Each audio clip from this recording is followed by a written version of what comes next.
So I came back from South Korea about 2 weeks ago, attended my girlfriend's brother wedding, meeting new people, and having a wonderful time overseas. However, I realized one thing. I do miss Korean food, and I do like cooking. Though I am not a professional cook, I am not a chef, I don't cook that often, but I love cooking. And one of the dishes that I truly miss is the japchae. Japchae is a very popular Korean side dish that is available almost in every restaurant in Korea. And today, I'm gonna cook that for you. So japchae literally means mixed vegetables. Its history dates back to the 17th century during the Joseon dynasty. And the royal court usually has it with vegetables only without any meat or noodles added to it. However, during the 20th century, people start to experiment with the dish and they add meat and noodles. Thus, what you see today is the common japchae. Anyway, today I'm gonna make the halal version of the dish, and just a quick disclaimer, I'm not a professional cook, but I'm gonna try cooking this dish for you guys. So let's move on to the kitchen right now. Now that you're with me in the kitchen, let's start cooking. But before we start anything else, most of the ingredients here, we got it from our local grocery store in Singapore.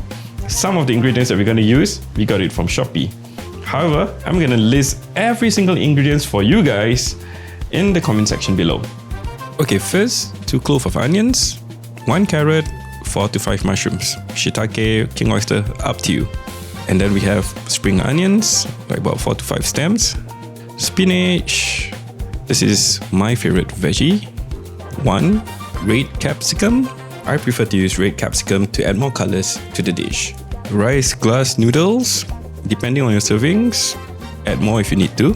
Beef, you can use ribeye, brisket, any parts that you like for this dish.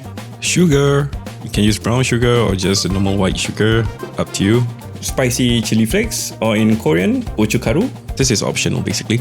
Black pepper powder, roasted sesame seeds, light soy sauce and sesame oil, 2 of the most important ingredients for this dish. Bulgogi sauce for the meat, this is optional basically. And so these are all the ingredients. You can purchase it online, on Shopee or on supermarket, and all of them are halal. Look out for them on Shopee, it's easier if you're in Singapore. So first of all, slice the onion thinly. Same as for the mushrooms. Both of these and all of the other ingredients, we're going to stir fry it later. Next, cut the carrot into thinly pieces and then proceed to julienne it. Next, we're going to cut the capsicum. Cut the sides first and then remove the things inside and then cut it into thin pieces.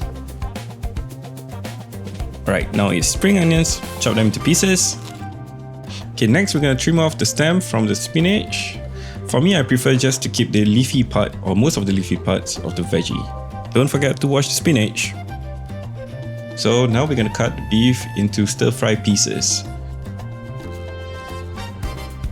So once you're ready, turn up the heat on the stove, boil some water and put in the rice noodles. Cook it about 5 to 10 minutes.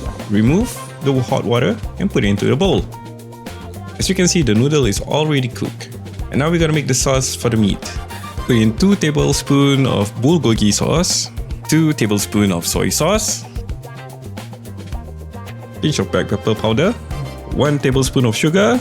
Put the meat in and then start to mix it all up together. Make sure that the meat is totally marinated with the sauce. Next, heat up the pan and pour some oil. Put the beef in, start stirring. Next, smash some garlic and start dicing. Then put it into the pan. Stir it all again, wait for it to cook.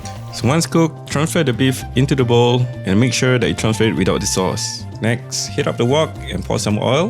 We're gonna stir fry all the capsicum and carrots. Put some salt and continue to mix. Once it's cooked, pour them into the bowl. Oh, I love the colors right now. Heat up the wok and pour some oil. Put in the onions, put in the spring onions. Start stirring the veggies.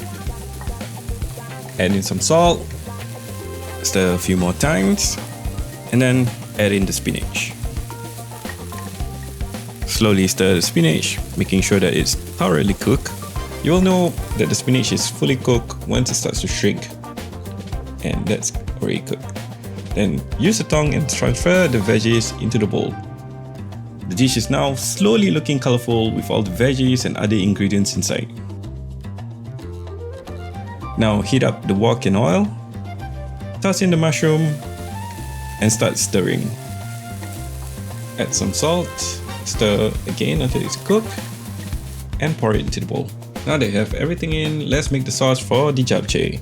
Add 4 to 8 tablespoons of sesame oil, 4 to 8 tablespoons of soy sauce, 1 tablespoon of gochugaru, 1 tablespoon of black pepper powder, 2 tablespoons of sugar. Mix it, and once it's done, pour it into the bowl. So now, use your hands to mix all of the ingredients in the bowl. You can use a salad tosser or tongs, whichever that you prefer. But for me, I'm going old school, so I'm using my hands. But don't forget to wash your hands before you start mixing. Hygiene is key here. Make sure that the sauce are spread all across the ingredients in the bowl. So once it's done, transfer it to the serving bowl. Man, this is making me hungry, but we still have one more step to go. And then don't forget to sprinkle the roasted sesame seeds onto the japchae. For me, I love sesame seeds, so I'm gonna add more. I hope that you guys have enjoyed watching me cooking this dish, and I hope that you guys are gonna try this recipe. There are multiple ways of cooking this wonderful dish, so try and experiment with all the other recipes as well. In the meantime, I'm hoping to make more Korean halal dishes for you guys, so keep on the lookout for more videos on this channel. Thank you for watching, and I hope to see you soon. Assalamualaikum.